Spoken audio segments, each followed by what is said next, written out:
So, as I said earlier, these studies have been done a lot, and some they've been extended to not just look at race and gender, but to also look at discrimination on other factors. So, for example, they've done with age, where you change the age of graduation, and those kind of things. So, I just wanted to point out a few more things. So, first one, and this is from your book. I thought it was pretty interesting.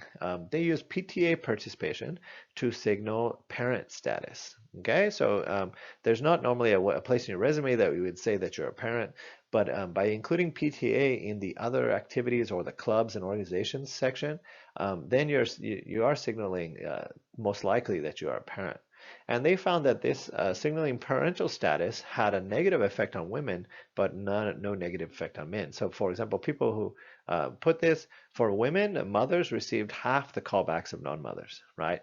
But for men, there was no difference. And again, these are resumes put together to be the same in other aspects, and the only difference is putting PTA involvement, for example. And again, it had a negative effect on women. This kind of points to this idea of the family gap, especially the gap of the motherhood wage penalty. Similar research has been done in a variety of countries for a whole bunch of different issues. One research I saw that I thought was pretty interesting too. It's used the same aspect of participation in clubs to identify traits of the applicants. And so this one in particularly, they used participation in campus organizations that were LGBTQ organizations that would be fairly well known and identifiable, and then seeing if that had an effect. And they found it did. For the research I saw was about men in particular, and they found that it did have a negative effect on their callback rate. So, anyways, there's tons of this stuff. If you want to look more at it, I would strongly suggest you consider this in your research papers. So, one more thing that I wanted to talk about, and this is a paper from China. Okay, I just want to give you a flavor of some of the papers that are out there from other countries. So again, this idea of that's part of the reason that paper, the names paper is so famous. It was so easy to repeat in so many different countries. So some people may associate China as not being very diverse, but actually it's quite ethnically diverse country.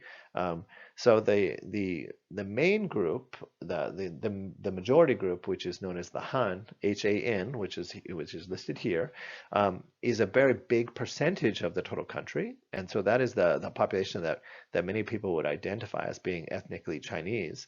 I'm doing air quotes when I say that, but there's many minority groups, and so three large minority groups are Mongolians, which you probably heard of, Uyghur, which is from a region in the western part of China, and Tibetans, which you've also probably heard of. You may have heard of Uyghurs, especially recently in international news. So, anyways, this paper set out to see if there was ethnic discrimination in amongst these different ethnic groups in China. And so they applied to internet job boards in six cities, which were in different regions. And the basic result they found was yes, there is ethnic discrimination, and it's quite substantial. So just comparing to the names paper from the US, the ratios for the Uyghurs and Tibetans are even worse than that. So those were about 1.5, and this is 1.8 and 2.2. So that means the Han, which is the majority group, got about 80% more callbacks than the Uyghurs, and they got about 120% more callbacks than the Tibetans for similar quality of applications. Right? So they found a pretty big difference. The Mongolians it was much smaller, but this was also not very surprising, as the Mongolian group is a little bit more integrated with the majority Han group than the other two. One thing else that was interesting, which I didn't show here, is this paper also found significant regional variation, with certain cities had much stronger discrimination, and other cities had quite a bit more equality. So it seemed to also matter, not only, it wasn't a nationwide situation, it was also a situation that varied quite substantially from place to place. So anyways, some of you might want to do your papers related to discrimination and this kind of experimental evidence. There's tons of stuff out there. So let me know if you need any help accessing resources.